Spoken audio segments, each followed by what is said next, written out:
আমার একটু জানার বিষয়, ও ঠাকুমা তুমি বিধবা না সধবা না অধবা না দবদবা? প্রশ্ন করার নমুনা দেখছেন? দেই তাহলে আর একটা বসান। ও ঠাকুমা আমার কথা নিও, এ ভেজালে সংসার তুমি ছেড়ে দাও। নাতি সওয়াল বাইচে আছে, নাতিরে নিয়ে সংসার করো। রুচি কত দেখেন। কিন্তু ঠাকুমা তো বোঝে না। আমার তো একটুও ভাল লাগে নাই। আজকের আসরটারে তছনছ করব। ঠাকুমা আর নাতি আজকের আমাদের বিষয়বস্তু। নাতি হচ্ছে অনাদিরাদি ভগবান শ্রীকৃষ্ণ, আর ঠাকুমা হচ্ছে যোগমায়া বড়াই বুড়ি। কেমন? যোগমায়া বড়াই বুড়ি আর সঙ্গে ভগবান শ্রীকৃষ্ণ অনাদিরাদি সেই আমাদের দয়াল প্রভু। তাহলে এই যে নাতি আর ঠাকুমার সম্বন্ধটা খুবই একটা মধুর সম্পর্ক, তাই না? যদি দাদু গত হয়ে যায়, ঠাকুমার যত মনের দুঃখ কষ্ট যা কিছু প্রয়োজন সেটা কিন্তু একমাত্র নাতিকেই বলতে পারে, তাই না? স্বামীর পরে নাতির জায়গাটাই কিন্তু সেখানে থাকে, কারণ সব কথা ছেলে বৌমাকে মেয়ে জামাইকে বলা যায় না, একমাত্র বলা যায় নাতি আর নাতিনের কাছেই, তাই না? তো তাই এত সুন্দর মধুর সম্পর্ক। ঠাকুমার নাতি এক বিছানায় শুয়ে ঘুমাতেও পারে, দুজন দুজনকে জড়িয়ে ধরে থাকতেও পারে, তাতে কোনো কিন্তু অসুবিধা নাই, তাতে কোনো কলঙ্ক নাই, কোনো বদনামও নাই, নাকি? তো এমন হচ্ছে আজকে আমাদের আসরের সম্বন্ধটা, বুঝতে পারলেন? যেহেতু আমি মেয়ে ছেলে মানুষ, তাই ওই ঠাকুমার ভূমিকাটা আমি পালন করতে চাই। আর আমার বিপক্ষে সরকার যিনি, তিনি একজন যেহেতু তত্ত্বজ্ঞ শাস্ত্রজ্ঞ তত্ত্বতর্যায় পারদর্শী একজন কবির সরকার এবং একজন বিখ্যাত বাউল শিল্পী যার নাম সুশীল বিশ্বাস মহাশয়। তো যেহেতু একটা গুণী মানুষকে পেয়েছি, তাই উনাকেই আজকে আমি ভগবানের ভূমিকায় রাখছি, মানে শ্রীকৃষ্ণের ভূমিকায় রাখছি। সম্বন্ধে আজকে আমার নাতি, আমি উনার ঠাকুমা আর উনি হচ্ছে আমার নাতি। খুব মধুর সম্পর্ক আমাদের দুজনের, খুব ভালোবাসা প্রীতি, বুঝতে পারলেন? কোনো ঝগড়াঝাটি নাই। তো এত সুন্দর মধুর একটা সম্পর্ক আমাদের। এবার যেহেতু আমি আগে আসরে এসেছি, ঠাকুমার ভূমিকায় আমি যাচ্ছি, গিয়ে উনার কাছে কিছু জিজ্ঞাসা রাখবো, মানে আমার নাতির কাছে কিছু জানতে চাইবো। যা করে যাব জিজ্ঞাসা উনি সুন্দরভাবে করে যাবেন, খোলাসা। আশা রাখছি জবাবের কিছু উনি অভাব রাখবেন না।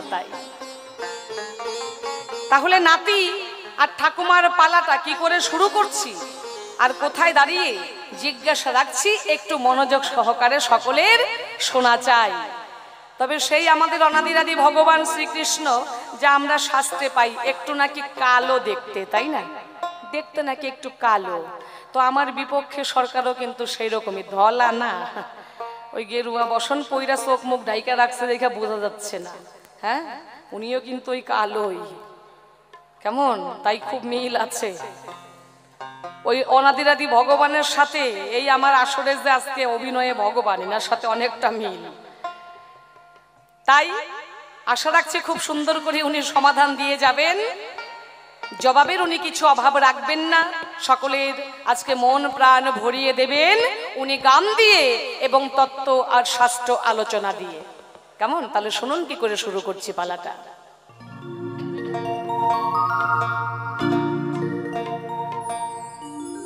আমি যোগমায়া যোগেশ্বরী গো,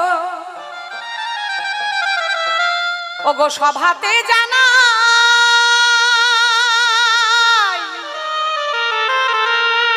আমার বিপক্ষেতে আছেন যেজন, তিনি আজকে অভিনয়ে কৃষ্ণ কানাই গো।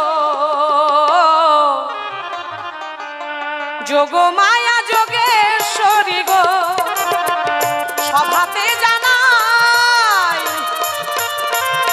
বিপক্ষেতে আছেন আমার শ্রীকৃষ্ণ কানাই গো। যোগমায়া যোগেশ্বরী গো,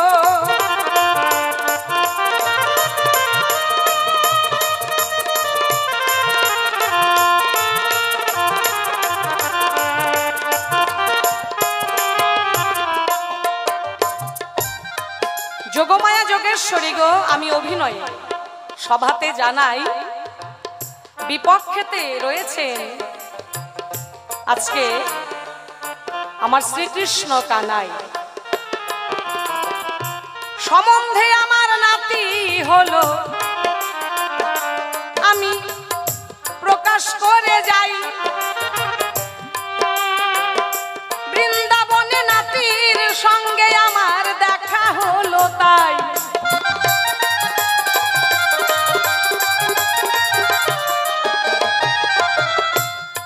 নাতির সঙ্গে অনেকদিন পর দেখা হয়ে গেল, তাই আমার নাতির সঙ্গে কিছু আলাপ শুরু হলো। অনেকদিন পর দেখা নাতির সঙ্গে, তাহলে অনেক কথাই থাকতে পারে, তাই না? তো সেখানেই নাতির কাছে আমি জিজ্ঞাসা করি, তাই নাতি তোমার কাছে মনের কিছু কথা আজকে আমি প্রকাশ করতে চাই, কিছু জানতে চাই। এই যে তোমার দাদুর সঙ্গে আমার এত ভালোবাসা ছিল, এত প্রীতি ছিল, সে এখন আমার কাছে নাই, মনে অনেক দুঃখ, আমি কার কাছে জানাই? জানানোর আমার আর কোনো মানুষ নাই, তবে নাতি তোমার কাছে আমি সেই দুঃখটা বলতে পারি, তাই সেই দুঃখ অন্যের কাছে বলার উপায় নাই। কিন্তু নাতি তোমার কাছে দুইটি কথা আমি জানিবারে চাই, সূক্ষ্ম সূক্ষ্ম জবাব দিবে নাতি, যেন আমি শুনতে পাই।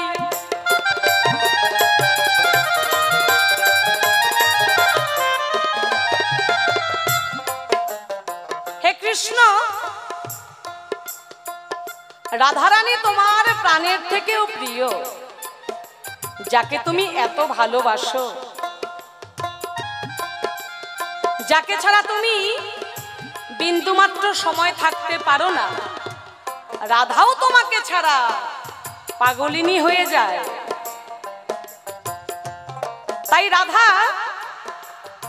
তোমাকে যে কতটা ভালোবাসে সেটা ভাষায় প্রকাশ করা যায় না।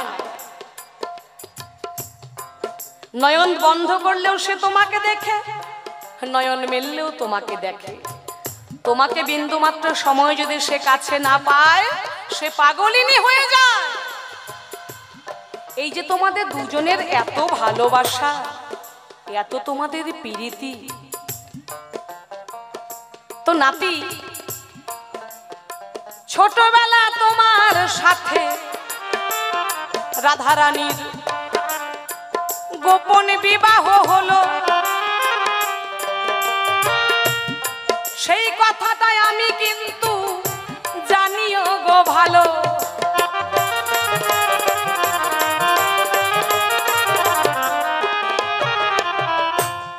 ছোটবেলা ভান্ডিল বনে তোমার সঙ্গে রাধারানীর গোপন বিবাহ হয়েছিল। তুমি একদিন রাধাকে বললে, রাই আমি তোমাকে খুব ভালোবাসি, তুমিও আমাকে খুব ভালোবাসো, তাই রাই আমি তোমাকে বিয়ে করতে চাই। এবার রাধা বলছে, কেন বন্ধু কানাই তুমি আমাকে হঠাৎ বিয়ে করবে যে, ব্যাপারটা কি? ভালোবাসো ঠিক আছে, আমিও তোমাকে ভালোবাসি, তাতে তো কিছু অসুবিধা নাই, কিন্তু বিয়ের প্রস্তাব কেন দিচ্ছ কানাই? আবার বলছে, শোনো রাই, আমরা যে দুজন দুজনকে ভালোবাসি, তাই আমরা স্বামী স্ত্রী হতে চাই, আমাদের তাহলে কেউ আর ছাড়াছাড়ি করাতে পারবে না। হ্যাঁ, তাই আমি তোমাকে বিয়ে করতে চাই, কিন্তু দেখো তোমাকে যে আমি বিয়ে করব, এটা কিন্তু খুব গোপনে থাকবে, এই কথা যেন আর কেউ জানতে পারে না, বুঝতে পারলে রাধা? এটা কিন্তু আর কাউকে বলা যাবে না। রাধা তখন মনে মনে চিন্তা করে, কৃষ্ণ তো কথা ভালোই বলেছে, খারাপ তো বলে নাই, কিন্তু কৃষ্ণ আবার খুব দুষ্টু, এর কথার আবার মাঝে মাঝে ঠিক থাকে না। তাই আজকে আমাকে বিয়ে করবে, যদি কালকে আবার অস্বীকার করে, বলাও তো যায় না। তো বিয়ে যেহেতু করবে ঠিক আছে, কোনো অসুবিধা নাই, কিন্তু একা একা বিয়ে করা যাবে না। বলছে কানাই, বিয়ে যে তুমি আমাকে করবে বন্ধু, আমাদের তো বিয়ের আবার একটা পুরোহিত মশাই লাগবে, তাই না? বলছে হ্যাঁ, সে তো তুমি ঠিক বলেছো, তাহলে একজন পুরোহিত আমাদের বিয়েতে কিন্তু চাই, সেই পুরোহিত মশাই তোমার আমার বিয়েটা করাবে। বলছে ঠিক আছে। সেই পুরোহিত মশাই ছিল, আবার সাক্ষীও রাধা কিন্তু রেখেছিল কৃষ্ণকে না জানিয়ে, যাতে কৃষ্ণ কোনোদিন অস্বীকার করতে পারে না। তাই কৃষ্ণ, সেই ঘটনা তোমার কাছে আমি করলাম বর্ণনা। রাধার সঙ্গে তোমার ছোটবেলা গোপনে বিয়ে হয়েছিল কিনা? এবার ছোটবেলার যে বিয়ে, তোমাদের যে স্বামী স্ত্রীর সম্পর্ক দুজনের, আর এখন যখন তোমরা বড় হয়েছো, রাধাকে তুমি তোমার কাছে রাখতে পারলে না। ও নাতি, রাধাকে তুমি দিলে আয়ানের ঘরে আধি। ও বাবা, আধি দেওয়ার ব্যবসা আপনারা করেন না? ছাগল গরু জমি টমি আধি দেন? হ্যাঁ, আধি দেন। এই আধি দেওয়ার ব্যবসা কৃষ্ণ খুব ভালো জানে। তাই কৃষ্ণ কি করেছে জানেন? ওই রাধারানীকে আয়ান ঘোষের কাছে আধি দিয়েছে। আবার কিন্তু আধা ভাগ নিতে ভুল করে না। যখন রাধার কথা মনে পড়ে, ওই যমুনার কুলে গিয়ে কদম ডালে দিয়ে হাতে বাঁশি ধরে, বাঁশি ধরে যখন রাধা রাধা বলে ডাকে, রাধার ঘরে থাকতে পারে না, ছুটে চলে যায় সেই যমুনার কুলে কিনা। তোমার কাছে আমি এখানেই জানতে চাইব, কানাই, কেন করলে এই ঘটনা? রাধাকে তুমি এত ভালোবাসো, রাধা তোমাকে এত ভালোবাসে, এত ভালোবাসা তোমাদের মধ্যে থাকার পরেও তুমি কেন রাধাকে দিলে আয়ানের ঘরে? আয়ানের ঘরে তুমি কেন দিয়েছো? এই আয়ান ঘোষ আগের জন্মে কে ছিল? কি পুণ্য করেছিল যে রাধাকে সে দাপর যুগে তার ঘরের ঘরুণী হিসাবে পেয়েছিল? তোমার কাছে আমার জিজ্ঞাসা রইল। আর রাধারই বা কি অপরাধ ছিল যে সে তোমাকে হারিয়ে আয়ানের ঘরে তাকে দিন কাটাতে হলো? ব্যাপারটা কি নাতি? এই তোমার ভাব নমুনা, আমি কিছু বুঝতে পারি না। তার ঘটনাটা কি একটু করবে তুমি বর্ণনা? এইখানেতেই কেমন আবার আমরা ঘটনা দেখতে পাই। রাধাকে আয়ানের কাছে দিয়েছিল কৃষ্ণ, কিন্তু দেখেন একটু ফাঁক রেখে গেল। তাই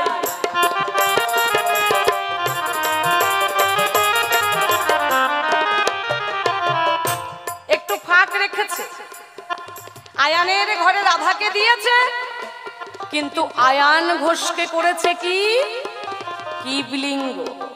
আয়ান ঘোষকে করেছে হিজড়া। বাক্স দিল, গয়না দিল, দিল না সুরানি। তালা দিল, বাক্স দিল, দিল না সুরানি। নারকেল দিল, চিনি দিল, দিল না কুরানি। তাহলে কিছু লাভ আছে গো? ওমা, নারকেল আর চিনি যদি দেওয়া যায়, যদি সঙ্গে কুরানি না দেওয়া যায়, নারকেল কুড়াবেন কি করে? নারকেলের নাড়ু বানাবেন কি করে? কোনো লাভ আছে? ওই চিনি আর নারকেল দিয়ে কুরানি না দিলে লাভ নাই কি, তাই তো? আর বাক্স দিলা, তালা দিলা, দিলা না সুরানি, মানে চাবি দেয় নাই। চাবি দেয় নাই কেন? চাবি কেন দিলা না? তো বাক্স দেওয়ার দরকার কি ছিল? ওই বাক্স শুধু দেখার জন্য দিয়েছো কি নাকি? নাঙ্গল দিছে, জমি দিছে, গরু দিছে, সবই দিছে, কিন্তু দেয় নাই নাঙ্গলের ফাল। তাহলে ওই জমি চাষ করবে কি করে? ও বাবা, চাষ করার উপায় আছে? হ্যাঁ, কৃষ্ণ দেখেনি কেমন? কেন কৃষ্ণ তুমি আয়ান ঘোষকে হিজড়া বানালে তাই তোমার কাছে আমিও গো জানিবারে চাই।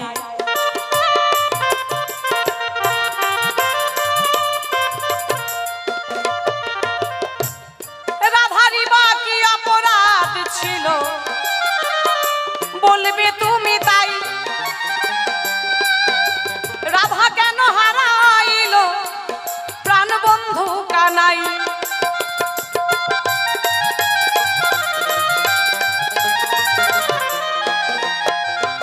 রাধা কেন কৃষ্ণ হারা হলো তার কারণটা কি? আর তুমি আয়ানের ঘরে রাধাকে দিয়ে তুমি কি জীব শিক্ষা দিয়ে গেছো? ও বাবা, আপনাদের যাদের যাদের ঘরে বউ আছে,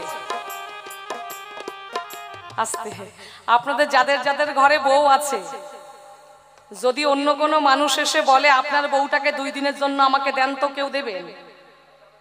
কে দেবেন? একটু হাত তুলেন তো, আমি একটু দেখতে চাই। ও বাবা, কেউ দিতে পারবেন? একটু হ্যাঁ না কিছু বলবেন তো, নাকি বউকে দিয়ে দিবেন? হ্যাঁ, দিবেন? দিবেন না। বউ এমন জিনিস, বউকে দেওয়া যাবে না। হ্যাঁ, দরকার হয় একের খুন করে ফেলবো। তাই বর্তমানে আমরা মাঝে মাঝেই ফেসবুকে দেখতে পাই, ওই বউ স্বামী বাড়িতে থাকে না, কাজে কর্মে চলে যায়, বউয়ের সঙ্গে ওই পাশের বাড়ির ছেলের একটু ইন্টু মিন্টু হয়ে গেছে। তাই এবার যখনই বন্ধু বাড়িতে এলো, ঠিক সেই সময় স্বামীও ঘরে ফিরে এলো। এবার যখন হাতে নাতে ধরলো, ওই নাগর এসে আমার বউয়ের সঙ্গে ইন্টু মিন্টু করছিল, সঙ্গে সঙ্গে স্বামী কি করলো? একদম গলা কেটে দিল। কি এমন খবর পাওয়া যায় না? ও মা, দেখেন না ফেসবুকে, দেখা যায় না? দিদি ভাইরা দেখতে পাও না? তোমরা দেখতে পাও। তাহলে বউ একটা এমন জিনিস, বউ ভাড়া পাওয়া যায় না, বউ আবার ধর্মও হয় না। তাই দেখবেন বাবা মা ভাই বোন মাসি পিসি দিদি জামাই বাবু সবই ধর্ম হয়, কিন্তু বউ কিন্তু ধর্ম হয় না। যদি এরকম ধর্ম বউ হইতো, অনেক মানুষের অনেক সুবিধা হইতো, তাই না? হ্যাঁ, কিন্তু এইটা কিন্তু এখনো হয় না। ধর্ম বউ পাওয়া যায় না। আর বউ একটা এমন জিনিস, বউকে কারোর সঙ্গে ভাগ করা যায় না, না স্বামীকে ভাগ করা যায়, না বউকে ভাগ করা যায়। কিন্তু আমার কৃষ্ণ কানাই, আমার নাতি দেখেন কেমন নিজের বউ রাধা তাকে দিয়েছে ওই আয়ান ঘোষের ঘরে বাধা রেখে গেছে। তাই কি কারণে আমি জানতে চাই, জবাব চাই, জবাব দাও নাতি। আমার মনে বড় আজকে কথা, বড় আজকে জ্বালা। এতদিন পর তোমার সঙ্গে হয়ে গেছে আমার দেখা, আজকে কিন্তু ছাড়াছাড়ি নাই। আমি জবাব চাই, তুমি জবাব দাও। কেন তুমি রাধাকে আয়ান ঘোষের ঘরে বাধা রেখেছো, বন্ধক দিয়েছো, তার কারণটা কি? এই পর্যন্তই রাখলাম জিজ্ঞাসন, একটু ভালোভাবে তুমি করবে পূরণ। এবার একটি গান গাইবো, একদম বাস্তবমুখী গান, খুবই নতুন একটি গান। জানাই বিপক্ষেতে যোগ মায়া, আমার বিপক্ষেতে যোগ মায়া, গেছে আমারে কানাইও বানায় রে, সাধু গুরু বৈষ্ণব গণে রে।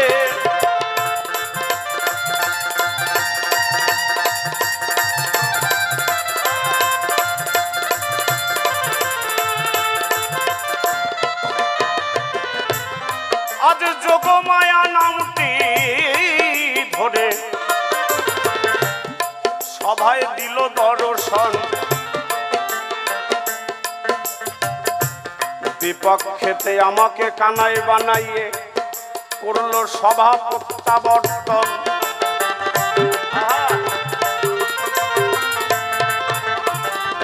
সভাখানাকে ছেড়ে গেছে, উনি নাম ভূমিকায় আজ যোগমায়া। উনি যা পরিচয় দিয়েছে তাতে বুঝতে পারলাম উনি কৃষ্ণের ঠাকুমা।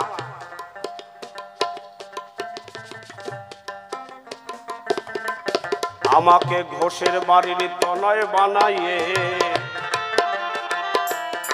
করিল প্রস্থান, কথা ভাবের কথা কিছু জানিবারে চান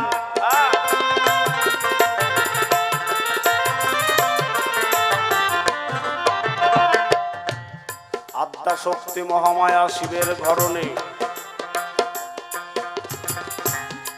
তিনি হলেন যোগমায়া শঙ্করী। আজকে যাহার পুজো উপলক্ষে আমরা এই ফুলবাড়ি মহাশ্মশানে বাউল কীর্তন করি। এই যে মা এই শ্মশানে রয়েছেন ইনি হলেন রক্ষাকালী। এই রক্ষাকালী একমাত্র শ্মশানেই পূজিত হয়।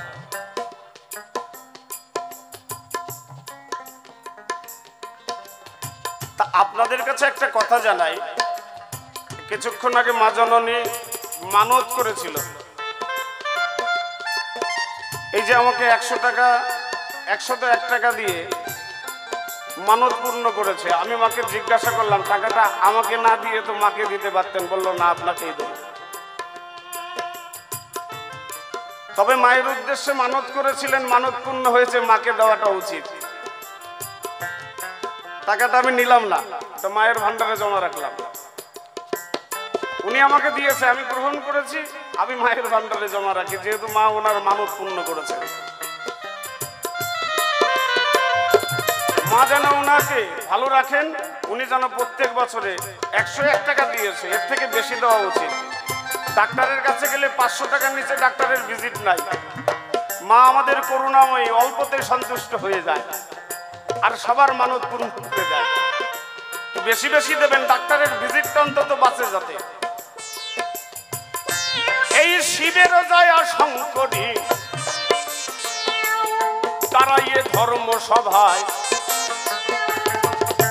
কানাইয়ের কে কাছে পেয়ে কিছু জিজ্ঞাসা রেখে যায়।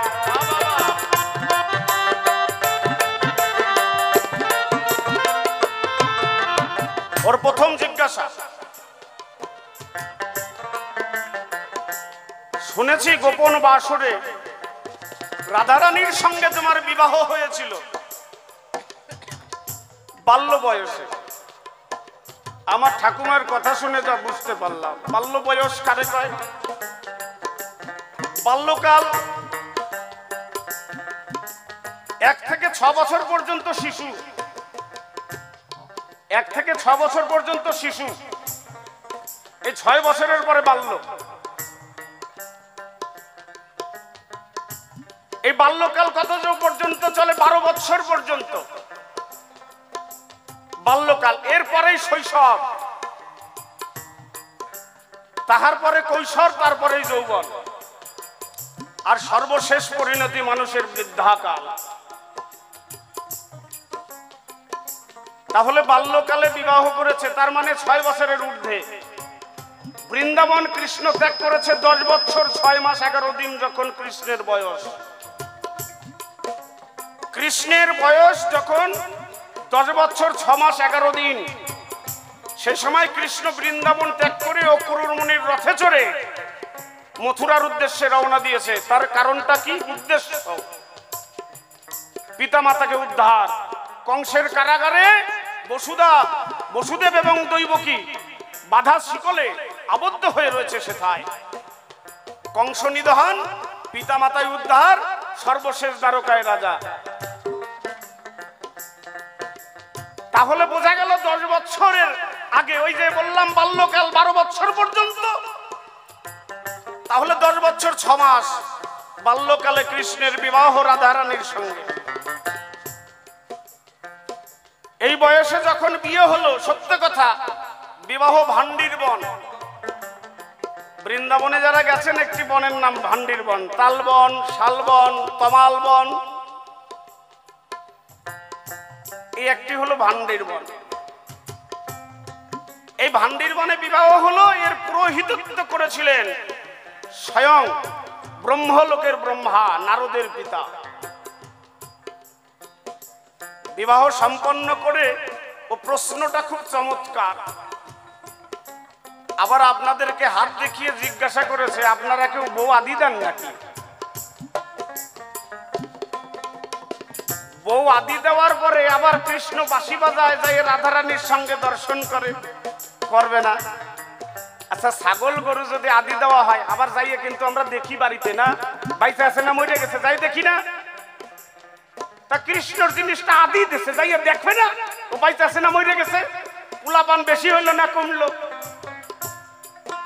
আপনারা কি বলেন? আদি দেওয়া জিনিস দেখাশোনা করে রাখতে হয় না? এখনো যদি খাতি না দেয় বাড়ির মালিক, তাহলে আমরা আদি আর চেঞ্জ করব, পরিবর্তন করব। যদি খাবার ঠিক মতো না দেয়, গরু ছাগলের যত্ন না করে, আমরা আদি আর বদল দেই না। এর জন্য কৃষ্ণ মাঝে মাঝে দেখাশোনা করে রাধারানীর সঙ্গে, নিজের জিনিস কিনা। কিন্তু ঠাকুমা তো বোঝে না।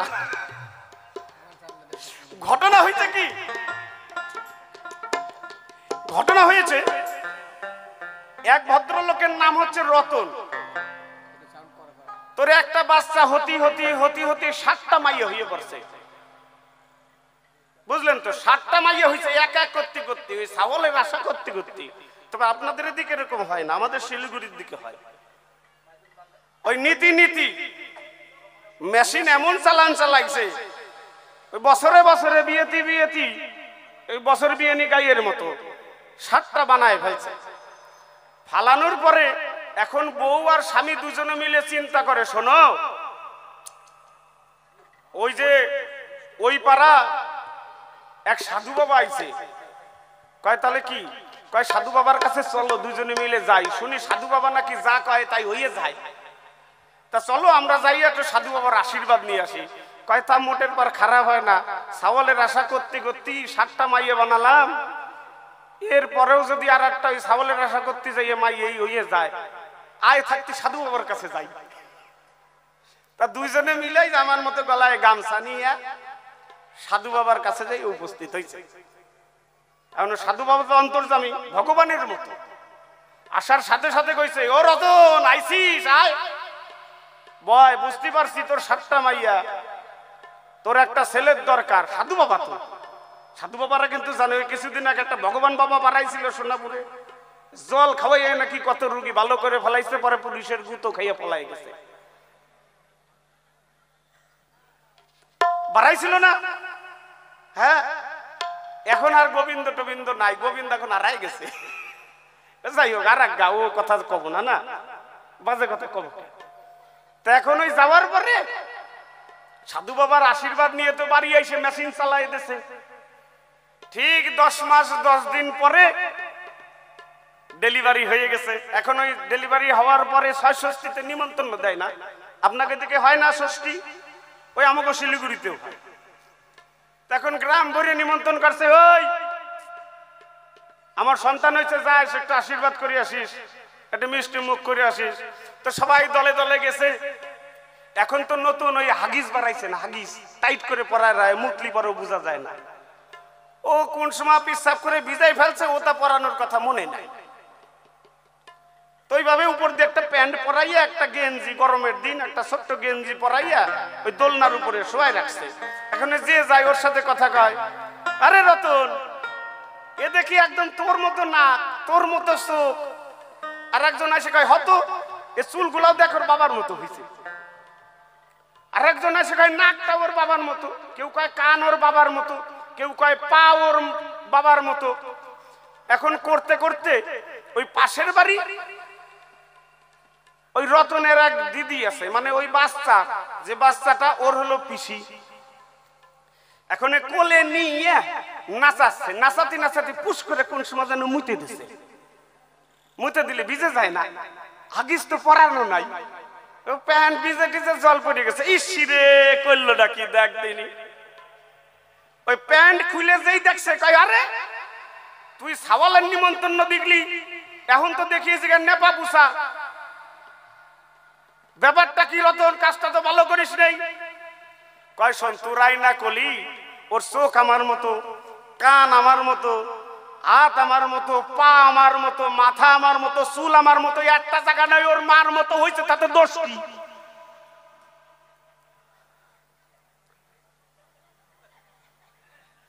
একটা জায়গা ওর মার মতো হয়েছে, আর সব টুকটা আমার মতো।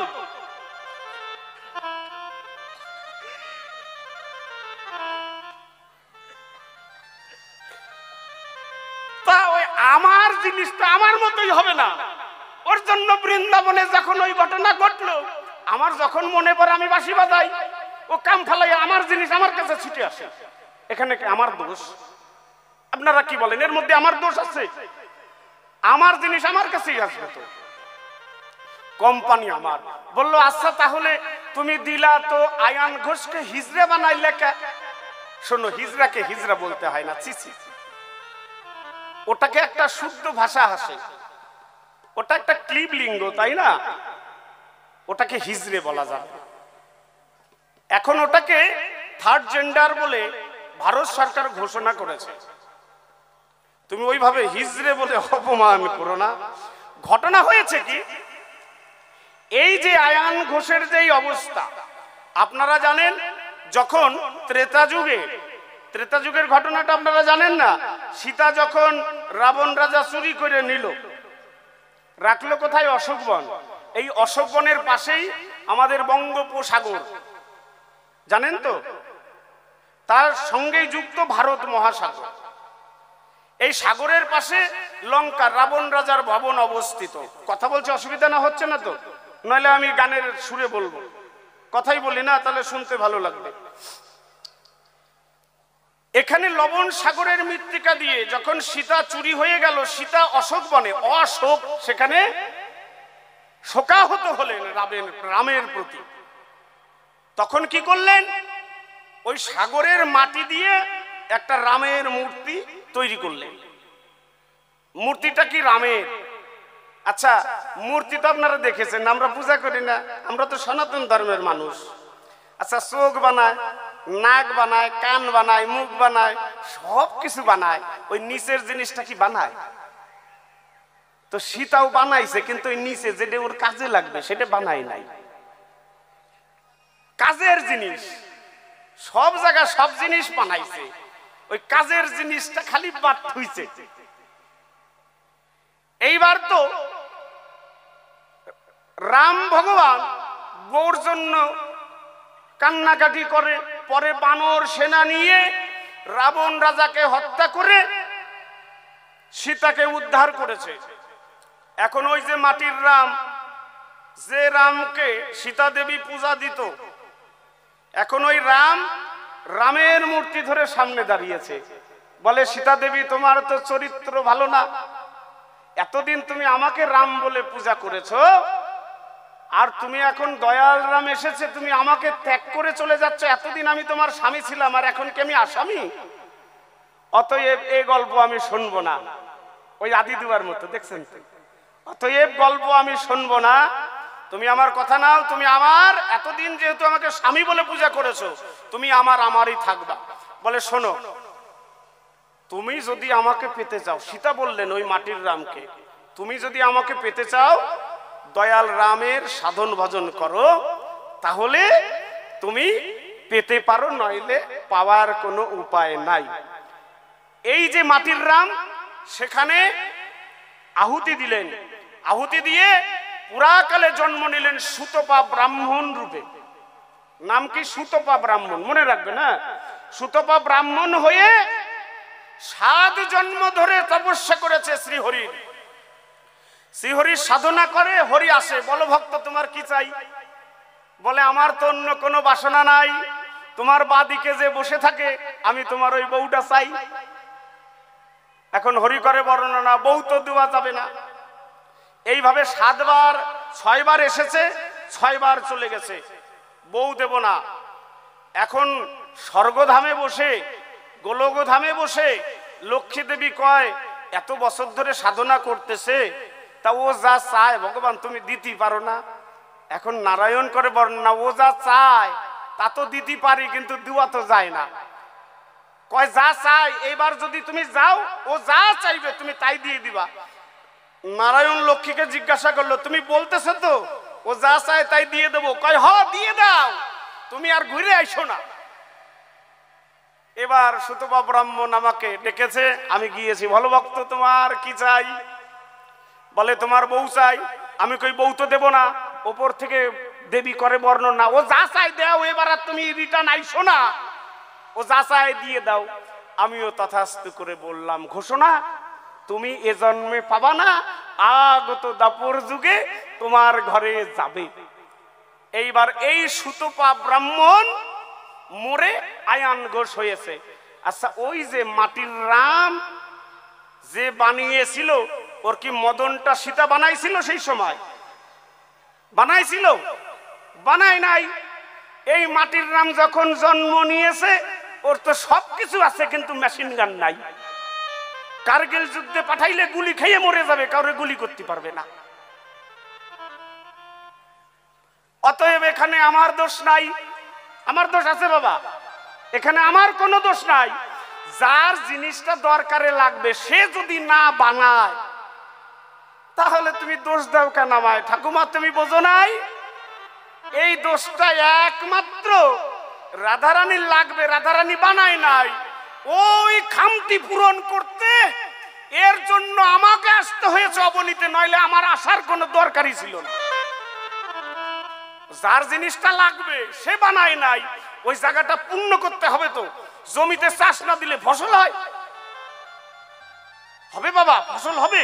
চাষ দিতে হবে, ভালো করে পাকা চাষি হতে হবে। তাহলে জমিতে বীজ বপন করলেই ভালো ফসল হবে।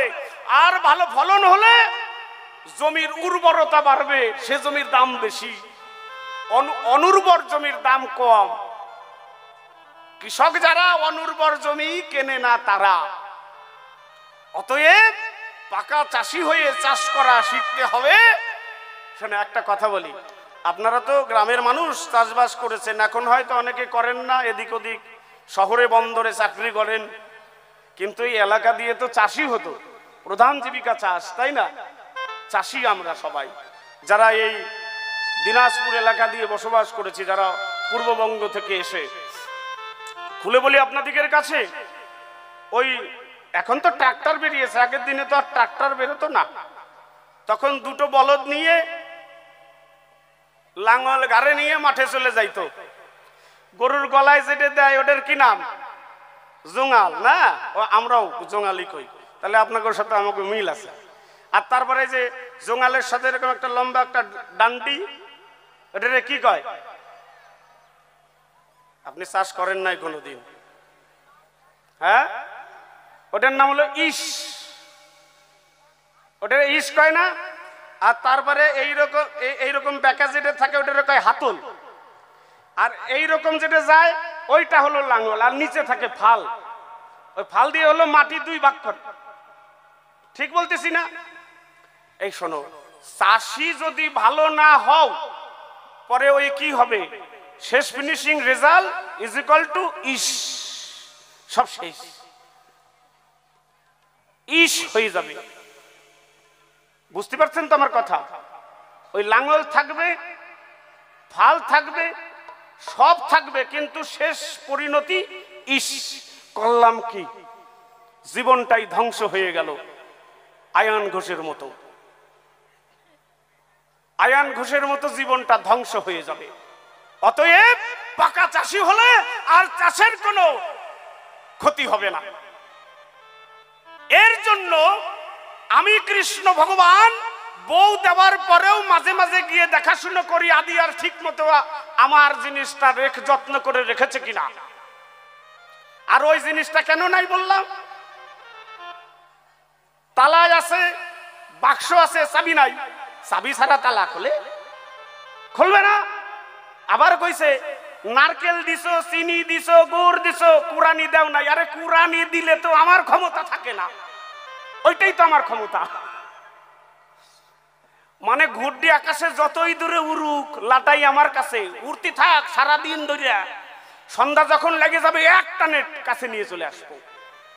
ব্যাপার বুঝতে পেরেছেন তো? এটাই আমার ক্ষমতা। আমি ভগবান, ভক্তাধীন ভগবান, ভক্তের মান রক্ষা করে ভগবান। কোনদিন শুনেছেন যে ভক্ত ভগবানের কাছে চেয়েছে আর পাইনি? আমার যুগে এগুলো হয় না। তাই প্রথম প্রশ্নের জবাব ক্ষান্ত করে আমি বিদায় নিতে চাই।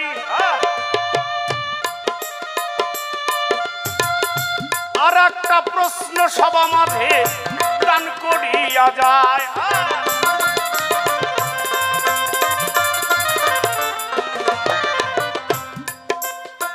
আর একটা প্রশ্ন কি মনে আছে আপনাদের? দেখি কেমন গান শুনছেন, একটু পরীক্ষা করি আপনাদের। ও দুটোই প্রশ্ন করেছে। মায়েরা মনে আছে আপনারা কি প্রশ্ন করেছেন? ও তাহলে কি আমি ফাঁকি দিয়ে যাব? গান তো শুনতেছেন না। মনে নাই না? তাহলে তো ধ্যান আপনাকে হাওয়া হয়ে গেছে।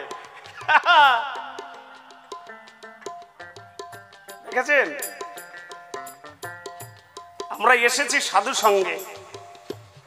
শাস্ত্রে বলেছে সাধু সঙ্গ সর্বশাস্ত্রে কয়, সাধু সঙ্গ লওয়া মাত্র জীব কৃষ্ণ প্রাপ্ত হয়। আমরা সংসার ছেড়ে এসেছি। কেন এসেছি? যাতে ওখানে গেলে দুটো কৃষ্ণ কথা শোনা যায়, একটু সাধু সঙ্গ করা যায়।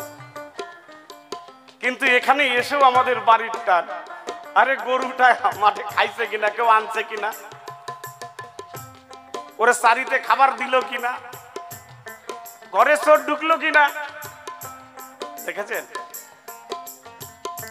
যেভাবে প্রশ্নপত্র করে গেছে দান, এক এক করে ধরে ধরে দিচ্ছি সমাধান। সমাধান দিতে আমি রাখবো না কো বাকি। প্রথম প্রশ্ন করে গেছিল এই সভাতে দেখি, আরে বাক্স তালা সবই দিলা, চাবি কেন দাও নাই? নারকেল দিলা, ছোড়ানি দিলা, চিনি দিলা তাই, তবে কি কারণে কোরআনে তুমি দিতে পারো নাই? আরে তাহার জবাব এই সভাতে করে গেছে ভাই। ওই যে সীতা যখন হরণ হইল শুনিলেন দর্জনা, এক এক করে রাবণ সৈন্য নিয়ে ধ্বংস করলো কিনা। রাবণ বংশ ধ্বংস করে যখন সীতাই উদ্ধার করে যখন রাম নিয়ে যাবে ঘরে, এমনি সময় মাটির রাম সম্মুখে দাঁড়ালো, সীতার কাছে মিনতি তখন করিল, আরে এতদিন স্বামী ভাবে করিলে পূজন, আরে কি কারণে এখন ছেড়ে যাচ্ছ প্রিয়জন? কি কারণে তুমি আমায় করিতেছ ত্যাগ? সেই কথাই আমার কাছে দেও নাই একটু সব। কি কারণে তুমি আমাকে ত্যাগ করছো? সীতা দেবী করেছিল বর্ণনা, তুমি যদি আমাকে পেতে চাও প্রাণ বিষ্ণুর করো আরাধনা। প্রাণ গোবিন্দর আরাধনা মাটির রাম করে, সুতপরা ব্রাহ্মণ হইল দেখো জন্ম ধরে, সপ্ত জন্ম সাধনা করিল সেই জনা, ঊর্ধ্বপদ হেডমুন্ড সাধনার নমুনা। তাহার পরে ভগবান শ্রী করল দান, ওই সুতপা আয়ান হয়ে বৃন্দাবনে যান। আরে তাহার ঘরে আশীর্বাদ রূপে রাধারানী গেল, ওই আদি দেওয়ার নাম করে সেইখানে যে রইল। কিন্তু কামনার বাসনা আয়নের মধ্যে নাই, এর জন্য ওই তালার চাবি বটে নাই। চাবি আছে আমার কাছে শোনো দিয়া মন, ইহার কারণে নিশি রাতে যখন করি ভজন, গোপন ভজন যমুনাতে যখন করেছিলাম, সেই সময়ে রাধা রানী দর্শন যে দেন। চাবি যখন আমার কাছে, এই কারণে রাধা রানী 12টার সময় বাঁশি বাজালে বাসত, দুপুরবেলা বাঁশি বাজালে বাসত। বুঝতে পেরেছেন তো? আর একটা প্রশ্ন করেছে, সেটা হলো রাধা রানীর কি দোষ? তুমি বউ ত্যাগ করে রাধা রানীকে আন ঘোষকে দিলা। শোনো, রাধা রানী দোষ, সম্পূর্ণ দোষ রাধা রানী। 7 বার আয়ান ঘোষ আমাকে ডেকেছে, আমি একবারে বউ দেই নাই। তুমি যাবা আয়ানের ঘরে, এই বাসনা ছিল তোমার অন্তরে, তুমি যাবা, তোমার অন্তরে এই বাসনা ছিল, তার জন্য তুমি স্বইচ্ছায় আমাকে ত্যাগ করে তুমি চলে গেছো। যখন দেখতে পেলে যে আমি তোমাকে দিয়ে দিয়েছি, তখন আমার চরণ ধরে করেছিলে প্রার্থনা, প্রভু গো তোমাকে ছাড়া আমি যে এক বিন্দু সময় থাকতে পারি না, তুমি আমার কথা নাও, আমি যাতে তোমার সঙ্গ পেতে পারি এর একটা ব্যবস্থা করে দাও। আমি তখন রাধারানীকে করেছিলাম বর্ণনা, শোনো তুমি আয়ানের ঘরে থাকবা, কিন্তু ভজন সাধন করার জন্য তোমার মনোবাসনা পুরাইতে আমি কৃষ্ণ নটবরে, তুমি আমার কথা নিও, আমি তোমার সাথে সাথে বৃন্দাবনে জন্মগ্রহণ মাত্রই প্রবেশ করে তোমার মনোবাসনা পূর্ণ করব। এই কারণে আমি বৃন্দাবনে গিয়ে রাধারানীর সঙ্গ করেছিলাম প্রদান। এই পর্যন্ত করে ক্ষান্ত বিদায় নিতে চাই। তারপরে কিবা কথা আমার ঠাকুমায় কয়, সেই কথা নিয়ে আমি সভাতে দাঁড়াবো, আরে আমার মনের কথাগুলি খুলিয়া বলিব। এই পর্যন্ত প্রশ্নপত্র করলো জিজ্ঞাসন, মনের মতো ভাবের কথা করলাম সমাপন। আচ্ছা, আমি কি ওকে দুটো প্রশ্ন করতে পারি? আমি কি ওকে দুটো প্রশ্ন করতে পারি? যদি বলেন করবো, নইলে আমার ইচ্ছা নাই। ঘটনা হচ্ছে, আজ আমার সঙ্গে যার গান, যোগমায়া শিবের ঘরণী আদ্যাশক্তি মহামায়া, ইনি হলো যোগ মায়া। ইনি কি করেন? যোগ সূত্র তৈরি করেন। কিসের দ্বারা? মায়ার দ্বারা। মায়া বোঝেন তো? মায়া বোঝেন না? এই যে যোগ মায়া, যোগ তৈরি করেন কিসের দ্বারা? মায়ার দ্বারা। ব্যাপারটা বুঝেছেন? তাহলে এই যে যোগ মায়া, আমি যতদূর জানতে পাই, যোগমায়ার স্বামী ধরায় বাইছে নাই। বুঝতে পেরেছেন? যোগমায়ার স্বামী বৃন্দাবনে বেঁচে নাই, কিন্তু ওনার চেহারা ছবি দেখে ওনারে বিধবা বলে মনে হয় না। হ্যাঁ, ওনার চেহারা ছবি দেখে ওনারে বিধবা বলে মনে হয় না। আচ্ছা, বিধবা যারা, আপনারা জানেন তারা সাদা থানের কাপড় পরে, পরে না মা? বাবারা পরে না? ও মা, বিধবা যারা সাদা থানের কাপড় পরে না, মানে লাল রং সেখানে ব্যবহার বর্জিত, লাল রঙের ব্যবহার সেখানে করা যাবে না। কিন্তু যোগমায়ার ছবি যারা দেখেছেন, যেখানে বুড়ির পুজো হয়, এই সামনে দোল পূর্ণিমা বুড়ির পুজো হবে, দেখবেন চেহারা ছবি, ওনার সাদা শাড়ির মধ্যে লাল পাড়, তার মানে উনি বিধবা না। ঠিক আছে না বাবা? ওনার এক হাতে শাখা আছে, আর এক হাতে শাখা নাই। যে হাতে শাখা নাই সে হাতে লোহার খারু আছে। ভালো করে লক্ষ্য করে দেখবেন, যে হাতে শাখা নাই ডান হাতে শাখা পরে, ডান হাতে শাখা পরে, এখানে লোহার খারু নাই। আর বাঁ হাতে শাখা নাই, সেখানে লোহার খারু আছে। তাহলে তোমার লাল পেরে শাড়ি, সাদা বসন, এদিকে তোমার স্বামী বাইছে নাই, টিকিট কাটছে, রিজার্ভেশন কমপ্লিট। আমার একটু জানার বিষয়, ও ঠাকুমা, তুমি বিধবা না সধবা না অধবা না দবদবা? এতগুলা কইলাম না? আচ্ছা, বিধবা কারে কয়? যাকে স্বামী মরে যায়, সাদা পোশাক পরিয়া লোহা খারু সব ফালাই দিয়া সিঁদুর বর্জিত করে, সিঁদুর পরে না তারা, তাকে বিধবা কয়। আর সধবা, সধবারা কপালে সিঁদুর পরে, হাতে শাখা পরে, পলা পরে, সিঁথিতে সিঁদুর পরে, এরে সধবা কয় না? ঠিক বলছি তো? এরে সধবা কয়। আর অধবা কারা? ওকে স্বামী আছে কিন্তু দেখাশোনা করে না। আছে না এরকম মানুষ দেশে? স্বামী পাইছে আছে কিন্তু দেখাশোনা করে না, টেপির মারে নিয়ে পলাইছে, এখন টেপির মার সাথে থাকে। তাহলে ওনার স্বামী পাইছে আছে, থাকে আর একজনের সাথে। ইনি হলো অধবা মানুষ, ওনার দেখার কেউ নাই, মানুষের বাড়ি কাজ করে আর খায়, এরে কয় অধবা। আর একটা হলো দবদবা। দবদবা একদম পরিষ্কার, নেপা বুসা, ওনার আগে পিছে কোনো টান নাই,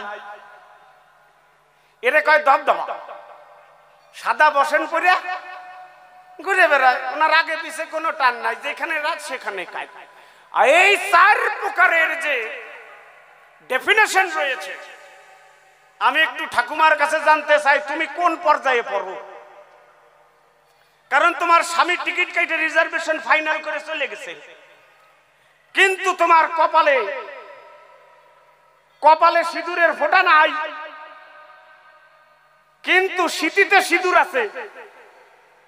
কথা বুঝে নিয়েন, সিঁথিতে সিঁদুর আছে, এক হাতে শাখা আছে, এক হাতে নাই। সাদা পোশাক পরেছো, স্বামী মরে গেছে বুঝলাম, কিন্তু লাল পার, তার মানে স্বামী বাইচে আছে, তার মানে তোমার মধ্যে ভেজাল। ও ঠাকুমা আমার কথা নিও, এ ভেজালে সংসার তুমি ছেড়ে দাও। নাতি সওয়াল বাইচে আছে, নাতিরে নিয়ে সংসার করো, পরিষ্কার হয়ে যাও, আর নইলে এর একটা উচিত জবাব দাও। কি হয়, নাতিরে নিয়ে সংসার করো, আর নাহলে উচিত জবাব দাও। তো রকম কে? এই হলো 1 নম্বরের জিজ্ঞাসা। আরো করবো করবো দেই তাহলে আর একটা বসান। ও দেখেন মাথা ঘুরিয়ে না পালায় যায়।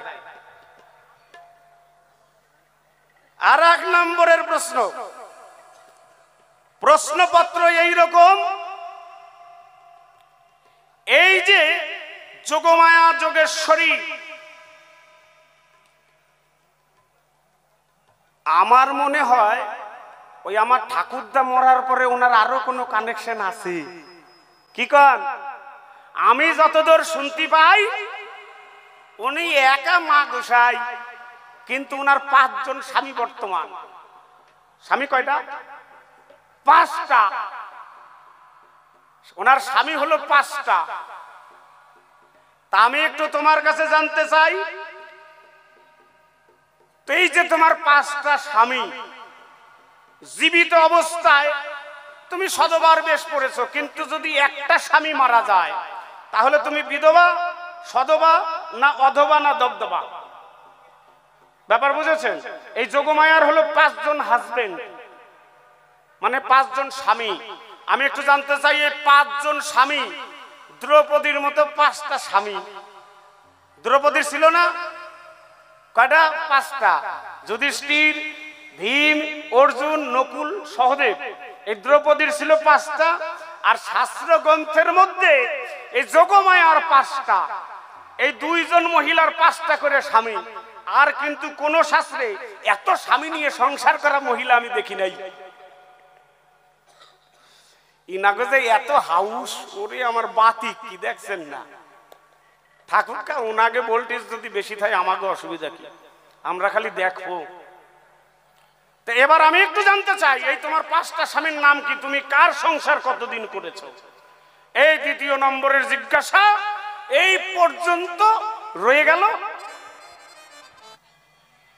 ও বাবা, কেমন লাগলো আলোচনা? ভালো না? আমার তো একটুও ভাল লাগে নাই, একটুও ভাল লাগে নাই। কথাবার্তার ভাব নমুনা দেখলে আমার খালি গায়ে খালি কুত্তায় কান্দায়। প্রশ্ন করার নমুনা দেখছেন? মানে একটা প্রশ্ন করতে বোধ 1/2 ঘন্টা সময় নেই। হ্যাঁ, ঠাকুমা আবার বলে, ঠাকুমা একটু আমার জরা ধরো তো আজকে আসরে দেখি কেমন তোমার পাওয়ার, কেমন তোমার ক্ষমতা, রুচি কত দেখেন। মানে আসরে একটু অভিনয় করতে দিছি না, মনে হয় দুনিয়া কিনা নিচ্ছে উনি। হ্যাঁ, ওরে আমার ওরে রে। হ্যাঁ, রুচি তো কম না তোমার। আসরে গান করবা, অভিনয় করবা বইলা তুমি আমার আজকে জড়ায় ধরতে চাও? হ্যাঁ, সাহস তো কম না? হ্যাঁ, তুমি ওই জারে তারে পাইছো নাকি? তোমার জড়ায় ধরতে আমার বইয়েই গেছে। আমি একটু বলছিলাম নাতি আর ঠাকুমার সম্বন্ধটা কেমন হয়, মধুর একটা সম্পর্ক, এইটা আমি ব্যাখ্যা করেছিলাম। তাই বলে কি আমি কোনাকে নিয়ে ওই জড়ায় ধরে এক বিছানায় শোয়ার কথা কি বলছিলাম? হ্যাঁ, ওইটা কিন্তু আমি বলি নাই। আমি বলছি নাতি আর ঠাকুমার সম্বন্ধটা এরকম একটা মধুর সম্পর্ক হয়, তাতে কোনো দোষের থাকে না। তো এমন নাতি যদি হয়, মানে কি আর বলি, সুযোগ পাইলেই অসুবিধা নাই। নাতি আমার এমন। প্রশ্ন করেছে কেমন? ঠাকুমা তোমার এই রূপের বর্ণনা একটু আমি শুনতে চাই। তোমার এই ভাব নমুনা কেন এমন? দাদু তো নাই, কি নাকি রিজার্ভেশনের টিকিট কাটে ফেলছে, রিজার্ভেশনের টিকিট কাটে ফেলছে। তারপরে তুমি আবার এই সাজগোজ, মনে হয় তোমার সঙ্গে আরো কারো একটু ভাব আছে। হ্যাঁ, ভাব নমুনায় বুঝতে পাই। তো এই সমস্ত জিজ্ঞাসা। তারপর আবার 5টা নাকি স্বামী। আরে 5টা কেন, একটু বেশি, 6টা। একটা বলেই নাই, আমার একটা বেশি। আমার একটা বেশি, সেইটা কিন্তু বলে নাই, একটু কমই বলছে। নাতি তো ঠাকুমার কথা বেশি খারাপ বলতে পারে না, 5টার কথা বলেছে, কিন্তু স্বামী আমার 6টা। কি করে 6টা হলো আমি অবশ্যই বলবো, চিন্তার কারণ নাই। আমার পোশাক কেন এরকম, বর্ণনা খুব সুন্দর করে দিয়ে গেছে। হাতে শাখা, কপালে সিঁদুর নাই, সিঁথিতে সিঁদুর আছে, এক হাতে শাখা, এক হাতে আবার লোহার খারু, এই সমস্ত কেন? আবার লাল পাড় শাড়ি পরি, আমার নাকি শখ মন্দ না। ও মা, বুড়া হইলে কি মন বুড়া হয়? বয়স হইলে কি মনটা বুড়া হয় কারো? হ্যাঁ, মনটা কিন্তু চিরকুমার কুমারী থেকে যায়। বয়স বাড়ে কিন্তু মন তো আর বুড়া হয় না। তাই মন আমার একদম বুড়া হয় নাই, মন এখন একদম চাঙ্গা, অসুবিধা নাই। অবশ্যই জবাব দেব।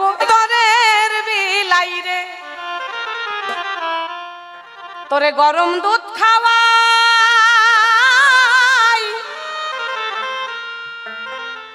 মাঝে মাঝে তোর স্বভাব দেখা মনে লয়, তোরে চিত কইরা কিলাই রে, তুই আমার দরের বিলাই রে, গরম দুধ খাওয়াই, স্বভাব দেখা মনে লয় যে চিত কইরা কিলাই রে, তুই আমার দরের বিলাই রে।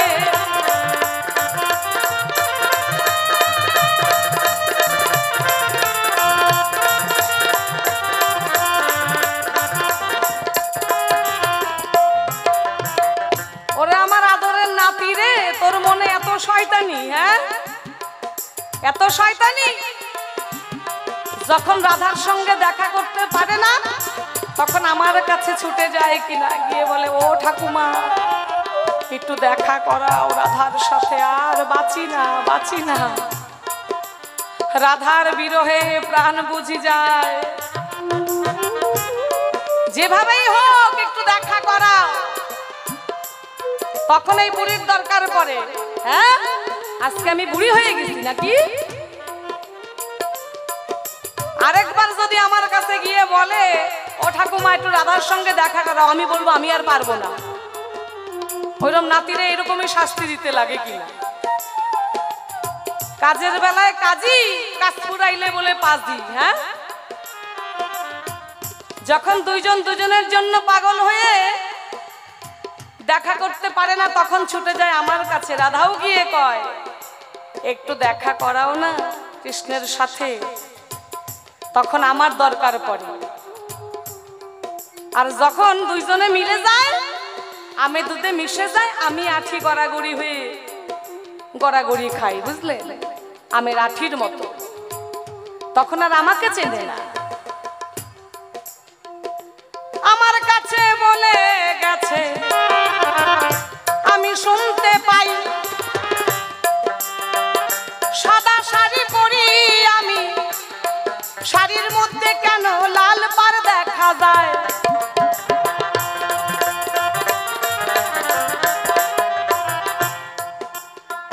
বলে কিনা ঠাকুমা দাদু তো নাই। দাদু নাই? নাই মানে? বলে কি দাদু নাকি টিকিট কাইতে চলে গেছে। আরে চলে গেছে, কোথায় গেছে তুমি জানো?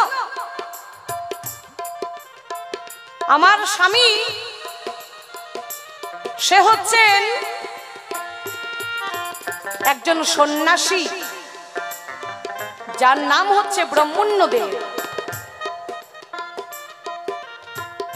বড়াই বুড়ির স্বামী সে হচ্ছে ব্রহ্মণ্যদেব।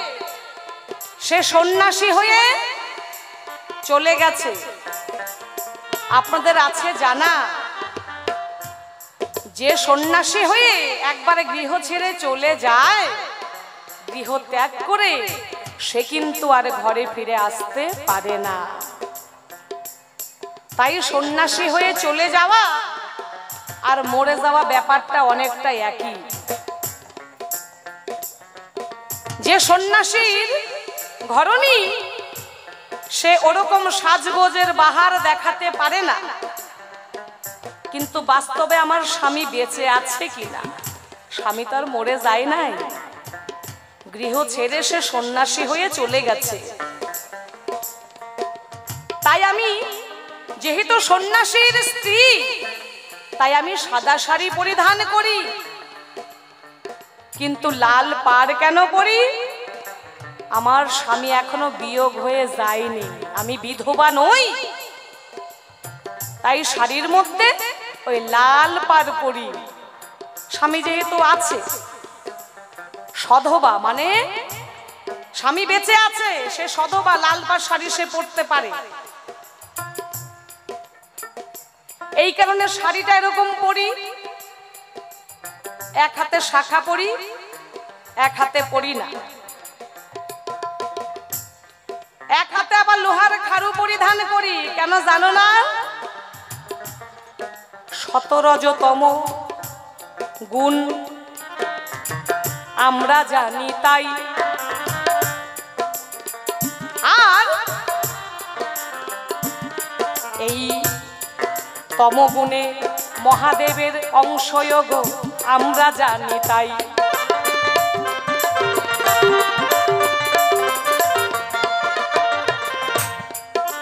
তাই আমি মহাদেবের উদ্দেশ্যে, মানে মহাদেব হচ্ছে আমার স্বামী, যোগমায়া বড়াই বুড়ি, দুর্গার আরেক রূপ হচ্ছে বড়াই বুড়ি রূপ। যোগমায়া দাপর যুগে যা জুগিয়েছিলেন, যার যোগসূত্র রয়েছে, যার দ্বারা দাপর যুগে সমস্ত লীলা প্রকাশ হয়েছিল, সম্ভব হয়েছিল, ঘটিয়েছিল, সেই তো যোগমায়া এই বড়াই বুড়ি। বুড়িরে তুমি চেনো না? বুড়ি ছাড়া দাপর যুগে তোমার কোনো লীলাই সম্ভব হতো না, করা সম্ভব ছিল না। একমাত্র যোগমায়ার দ্বারাই তুমি লীলা করতে পেরেছিলে। সেই যোগমায়া হচ্ছি আমি, বড়াই বুড়ি। সকলের আছে জানা, তবু একটু বলতে চাই। সেই সত্যযুগে এই শিবের স্ত্রী সতী হলো তাই।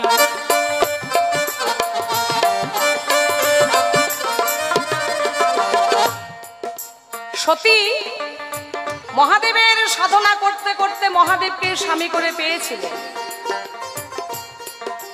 দক্ষ রাজার কন্যা সতী, সকলের আছে জানা। মহাদেবকে স্বামী করে পেয়ে সে ভীষণ আনন্দিত, ভীষণ গর্বিত। আমার স্বামী দেবের দেব মহাদেব ভোলানাথ, এই ৩৩ কোটি দেবতার আদি দেবতা সেই হচ্ছেন ভোলানাথ মহেশ্বর, শিব ত্রিপুরারি। তাকেই যখন আমি স্বামী করে পেয়েছি, আমার পরম সৌভাগ্য। কিন্তু দক্ষ রাজা মেয়ে জামাই করে তাকে বিন্দুমাত্র পছন্দ করতেন না। কেন? মহাদেবে ছিল একটা দিন ভিখারি, শাস্ত্রে যাহা পাই। এই কারণে দক্ষ রাজা কিন্তু তাকে পছন্দ করে নাই।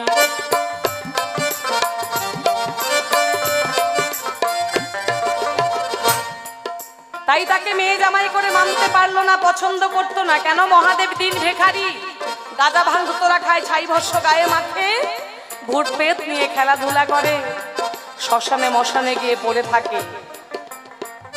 তাই দক্ষ রাজার গৃহে যখন একবার যজ্ঞানুষ্ঠানের আয়োজন করেছিল, তাই সেইখানে মহাদেবকে সতীকে কিন্তু আমন্ত্রণ জানায় নাই।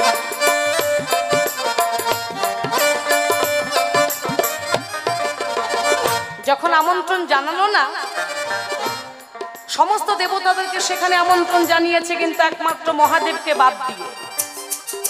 নন্দী বিরিঙ্গি এই সংবাদ গিয়ে যখন সতীদেবীর কাছে জানিয়েছে, সতীদেবী যখন পিতার গৃহে ছুটে যায়, গিয়ে যখন পিতার কাছে এই সমস্ত জিজ্ঞাসা করে, আমার স্বামীকে কেন এখানে আমন্ত্রণ জানানো হলো না, তখন সতীকে অনেক স্বামী নিন্দা শুনিয়েছিল পিতা। কি তাই তো বাবা? এই ঘটনা সকলের জানা। তখন সতী সেই যজ্ঞস্থানে দেহ ত্যাগ করেছিলেন। এই সংবাদ কৈলাসে মহাদেব যখনই শুনতে পেলেন, শোনা মাত্রই উন্মাদ হয়ে পাগলের মতো ছুটে এসে যখনই দেখতে পেলেন সতীর দেহটি সেখানে পড়ে আছে, দেখা মাত্রই মহাদেব সতীর দেহ কাঁধে করে নিয়ে স্বর্গমর্ত পাতাল ত্রিভুবন মহাদেব তাণ্ডব নৃত্য করে ঘুরিতে লাগিল। পৃথিবী টলমল করতেছিল, পৃথিবী ধ্বংস করে ফেলব মহাদেব সিদ্ধান্ত করিল।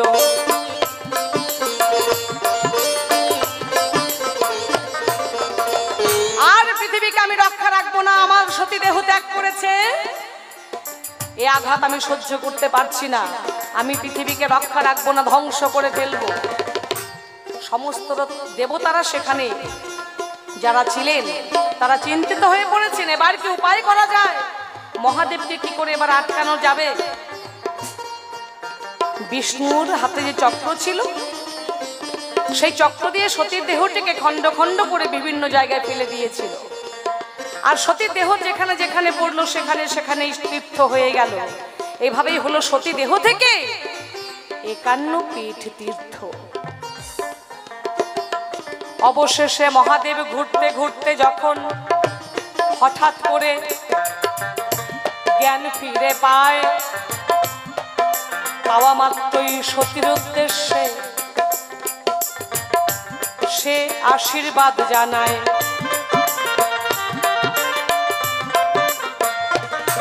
সতীকে বললেন, সতী তুমি আমাকে এতই ভালোবাসতে, তুমি আমার নিন্দা সহ্য করতে না পেরে তোমার দেহ ত্যাগ করেছো। যাও সতী, আমি তোমাকে বর দিলাম, তুমি পরজন্মেও আমাকে স্বামী করে পাবে, এমনকি জন্ম জন্মান্তরে তুমি আমাকেই স্বামী করে পাবে, এই তোমাকে আমি আশীর্বাদ দিলাম, বর দিলাম। এই বড়াই বুড়ির প্রথম স্বামী কে? মহাদেব। সতী রূপে জন্মগ্রহণ করে বড়াই বুড়ির স্বামী করে কিন্তু মহাদেবকেই পেল। তারপরের জন্মে সতীয়োগ দুর্গা হয়ে জন্মগ্রহণ করল। সেই যুগেও মহাদেবকেই স্বামী করে পেল।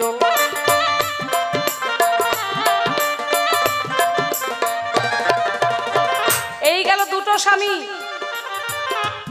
দুর্গা হয়ে স্বামী করে মহাদেবকেই পেয়েছিলেন। তারপরের জন্মে শ্রীকৃষ্ণের বোন হংসা রূপে দুর্গা জন্মগ্রহণ করল। তাই সেই যুগে মহাদেব আবার দুর্বাসা মুনি হলো শাস্ত্রে যাহা পাই।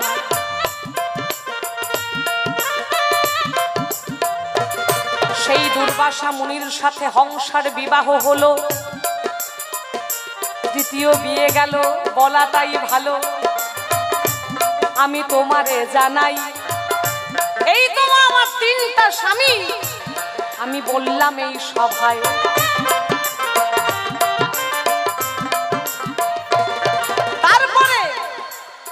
তারপরের জন্মে এই বড়াই বুড়ি আমি যোগমায়া তোমায় বলতে চাই। এই যুগে সেই মহাদেব আবার ব্রাহ্মণ্য দেব রূপে জন্মগ্রহণ করেছিল, তোমার কি জানা নাই?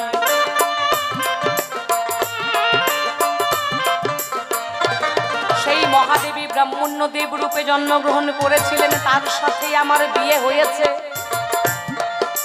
আমি সভাতে জানাই। এই তো আমার 4টা স্বামী, বললাম এই সভায়।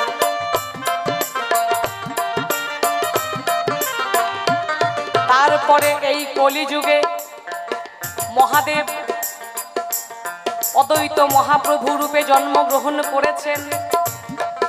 হোগো কার নাই আছে জানা। আর এই কলিযুগে সেই বড়াই বুড়ি দুর্গা সতী সীতা ঠাকুরানী রূপে জন্ম নিয়েছে, দিয়ে যাই বর্ণনা।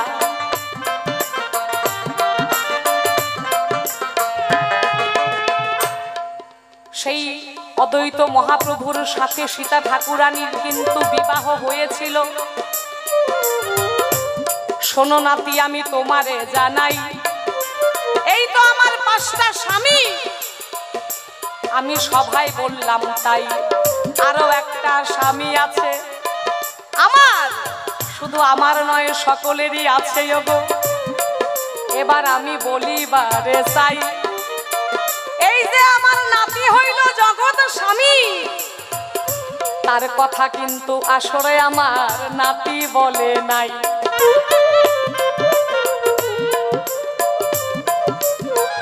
এই জগৎ স্বামীর উদ্দেশ্যেই আমি এক হাতে শাখা পরি, সিঁথিতে সিঁদুর পরি, কিন্তু কপালে দেই না। কেন? বাস্তবে আমার স্বামী সন্ন্যাসী হয়ে যেহেতু চলে গেছে, সিঁদুর না পড়লেও চলে, তাই স্বামীর উদ্দেশ্যে সিঁদুরটা পরি না। এইটা আমি জগৎ স্বামীর উদ্দেশ্যে সিঁদুর পরি আমার নাতির নামে। কৃষ্ণ কানাই, তুমি এই বিশ্ব ব্রহ্মাণ্ডের মালিক, এই জগতের পতি, তুমি আমারও পতি, সকলের পতি, কার নাই আছে জানা। এই তো আমার 6টা স্বামী, আমি দিয়ে যাই বর্ণনা।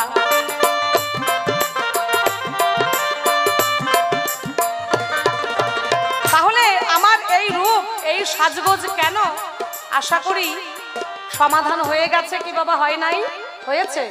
আচ্ছা, তাহলে 5টা স্বামী কি করে আমার? আমি আবার বললাম 6টা স্বামী। আমি আশা করি শাস্ত্র মতে, যুক্তি মতে সবকিছু বুঝিয়ে দিয়েছি, বাকি রাখি নাই। রেখেছি বাবা? কি জবাব হয়েছে নাকি? হ্যাঁ, ঠিক আছে তো? এবার কৃষ্ণ তোমার কাছে একটি কথা আমি জানতে চাই, তোমার কিন্তু চরিত্র কৃষ্ণ মোটেই ঠিক নয়। এত লীলা করে গেছো তুমি দাপর যুগে, তোমার আশা মেটে নাই, শেষে গিয়ে তুমি করলে রাসলীলা। হ্যাঁ, মানুষের পিটনি খাওয়া লীলা করছে, অন্যের ঘরের বউ নিয়ে তুমি রাসলীলা করেছিলে। তাই এই রাসলীলা তুমি কেন করলে? যেই লীলা করে এত গালাগালি শুনলে তুমি, এই লীলাটা না করলে কি চলছিলই না? হ্যাঁ, কেন তুমি রাসলীলা করে গেছো? আমি জানতে চাই, এই রাসলীলা করে তুমি কি জীব শিক্ষা দিয়ে গেছো?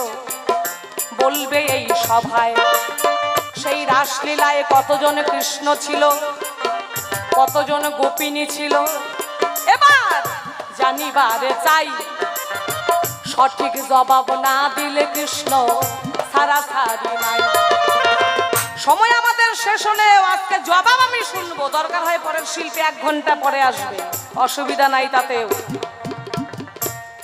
এই রাসলীলা করে তুমি কি শিক্ষা দিয়ে গেছো? অন্যের ঘরের বউকে ডেকে এনে, বাঁশি বাজিয়ে বাজিয়ে ডেকে এনে তুমি রাসলীলা করলে, যে গালাগালি, এত কথা, এত গঞ্জনা, এত বদনাম, আর সেই লীলা তোমাকে করতে হলো দাপর যুগে। কৃষ্ণ কানাই, তোমার চরিত্র কিন্তু মোটেই ভালো নয়।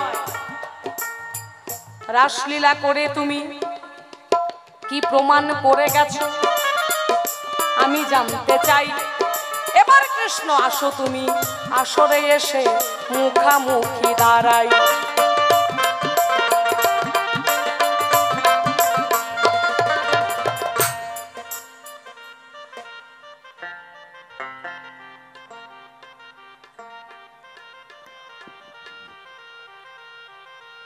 একটু রাসের কথা এবার একটু ভালো করে আমি জানতে চাইবো। সেই রাসের সময় কতজন গোপিনী ছিল, কতজন কৃষ্ণ ছিল, আজকে একটু সুন্দর করে আপনারা ব্যাখ্যা শুনে যাবেন। যেমন কাষ্টের সনে লোহার পিরিত, জলে ভাসে 2 জনা, কৃষ্ণ প্রেম সকলে জানে না। যেমন কাষ্টের সনে লোহার পিরিত, জলে ভাসে 2 জনা, কৃষ্ণ প্রেম সকলে জানে না।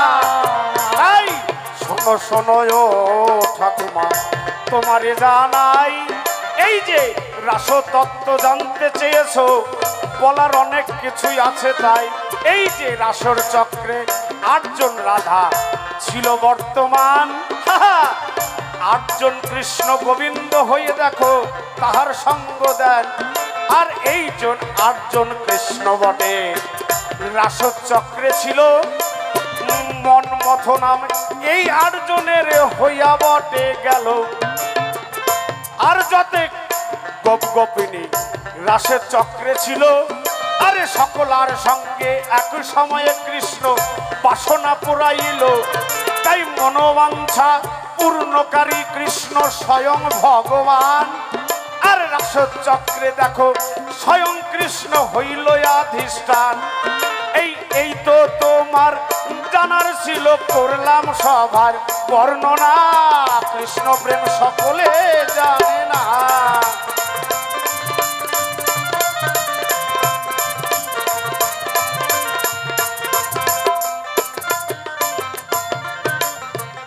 তবে একটা কথা তোমার কাছে ছিল জিজ্ঞাসন, 4 প্রকারের বিধবা আছে তুমি করো নাই বর্ণন।